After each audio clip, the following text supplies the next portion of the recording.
Hi friends, இன்னைக்கு நாம பார்க்க போகிற படம் நாகபந்தம். இந்த படம் ஒரு சாதாரண ரெஸ்டாரண்ட் படம் இல்லை. மர்மம், ஆக்ஷன், அட்வென்ச்சர் எல்லாத்தையும் சேர்த்து எடுக்கப்பட்டிருக்கு. கதை என்னன்னா, பல வருடங்களுக்கு முன்னாடி இமயமலையில் ஒரு பழமையான ஓலைச்சுவடி கிடைக்குது.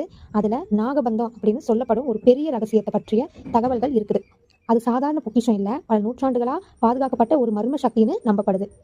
அதுக்கப்புறம் கதை ஹீரோ ருத்ராவை சுற்றி நகருது. சில எதிர்பாராத சம்பவங்களால அந்த ரகசியத்தை தேடுற பயணத்துல அவர் இறங்குறாரு. அவரோட சேர்ந்து பார்வதியும் பயணம் பண்ணுறாங்க. இந்த பயணத்துல பழமையான கோவில்கள், ரகசிய பாதைகள், நிறைய புதிர்கள், உயிருக்கு ஆபத்தான சண்டைகள், எதிரிகள் என அடுத்தடுத்து சம்பவங்கள் நடக்குது. ஒவ்வொரு கட்டத்திலும் ஒரு புதிய ட்விஸ்ட் வருது. ஆனா அவங்க தேடுற நாகபந்தம் வெறும் புதையல் இல்லை. அது தவறானவங்க கைக்கு போனா பெரிய ஆபத்து ஏற்படுத்தக்கூடிய ஒரு தெய்வீக ரகசியம். அதை யார் கைப்பற்ற போறாங்க? ருத்ரா அந்த ரகசியத்தை பாதுகாப்பாரா, இல்ல எதிரிகளிடம் சிக்கிடுமா? அதுதான் மீதி கதை. படத்தை பற்றி சொல்லணும்னா விஷுவல் ரொம்ப நல்லா இருக்குது. விஎஃப்எக்ஸ், கோயில் செட்டு, ஆக்ஷன் சீன்ஸ் எல்லாமே பெரிய திரையில் பார்க்க ஒரு நல்ல அனுபவம் கொடுக்குது. ஆனால் சில இடங்களில் கதை கொஞ்சம் மெதுவாக போகிற மாதிரி தோணுது. மொத்தத்தில் ஒன்ஸ் பார்க்கலாம் ஃப்ரெண்ட்ஸ்.